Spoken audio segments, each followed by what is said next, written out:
ने 2024 लोकसभा के लिए ठीक वैसे ही बीआरएस स्कीम चालू कर दी जैसे कि लोकसभा 2014 में चलाई गई थी। इस बार बीआरएस की हिस्सा है वसुंधरा, आर फॉर रमन और एस फॉर शिवराज। दोस्तों, यह बीआरएस स्कीम हमने इसलिए कहा है कि यह कोई भी नेता 75 प्लस एज के पार नहीं है, जो बीजेपी का रिटायरमेंट प्लान है। 2014 में जो बीआरएस स्कीम चलाई गई थी उसके हिस्सा से लाल कृष्ण आडवाणी, हरिन पाठक और यशवंत सिंह, इन लोगों को 2014 लोकसभा में टिकट भी नहीं मिला था। बाद में यह साइडलाइन हो गए। पार्टी की कोई जिम्मेदारी भी इनको बाद में चुनाव जीतने के बाद नहीं मिली। मोदी शाह की जोड़ी शतरंज की तरह है, कब बाजी पलट दे इसका कोई भी कयास भी नहीं लगा सकता है।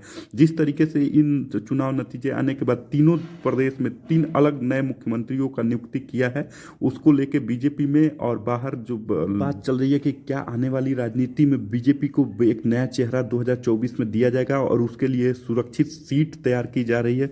तो दोस्तों, इस पे भी इनकार नहीं किया जा सकता है, क्योंकि जिस तरीके से आडवाणी खेमा विरोध कर रहा था मोदी जी का 2014 में, और चुनाव जीतने के बाद भी जो लोग बचे थे वो लोग मोदी की पुरजोर विरोध किए, उसमें एक नाम था यशवंत सिन्हा का।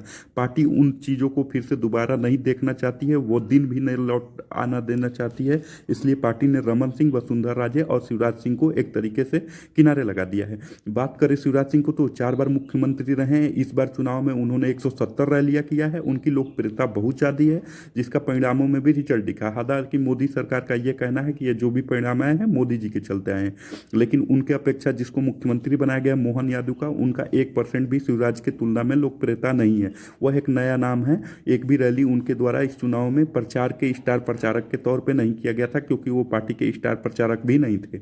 शिवराज सिंह वहाँ पे काफ़ी लोकप्रिय हैं। उसके बाद भी शिवराज सिंह को हटाना बीजेपी गवर्नमेंट की कहीं ना कहीं भविष्य की रणनीति हो सकती है। बीजेपी वैसे ही छत्तीसगढ़ में रमन सिंह ने 70 रैलियां किया चुनाव के दौरान, जिसका परिणाम में भी रिजल्ट दिखा, लेकिन वहाँ पे भी मोदी जी का चेहरा आगे किया गया था। और रमन सिंह के बदले जो विष्णुदेव सहाय मुख्यमंत्री बने हैं, उनका भी स्टार प्रचारकों में नाम भी नहीं था। जो सबसे चौंकाने वाला फैसला आया वो राजस्थान से।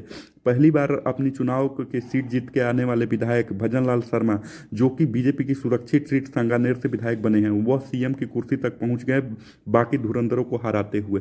यह भी बीजेपी की एक रणनीति मानी जा रही है भविष्य को लेकर, क्योंकि वसुंधरा राजे वहां कई बार पार्टी के आला कमान के खिलाफ मोर्चा खोल चुकी हैं। बीजेपी वो भी गलती नहीं दोहराना चाहती है जो योगी जी को चयन करके उन्होंने यूपी में किया, जिसके बाद शाह और मोदी की थोड़ी सी बीजेपी में बढ़ रही थी। अगले प्रधानमंत्री के चेहरे के तौर पे योगी जी देखे जा रहे थे, लेकिन इन चुनाव नतीजे आने के बाद दोस्तों मोदी जी का भी अभी एकदम मामला सेट है। और यदि कोई मोदी जी का उत्तराधिकारी बनता है तो आने वाले कई सालों तक उसका भी मामला सेट होगा, क्योंकि ये जो नए मुख्यमंत्री बने हैं इनको अपने आप को पहले स्थापित करना पड़ेगा, अपना नाम बनाना पड़ेगा, तब जाके ये कहीं कोई दावेदारी कर पाएंगे।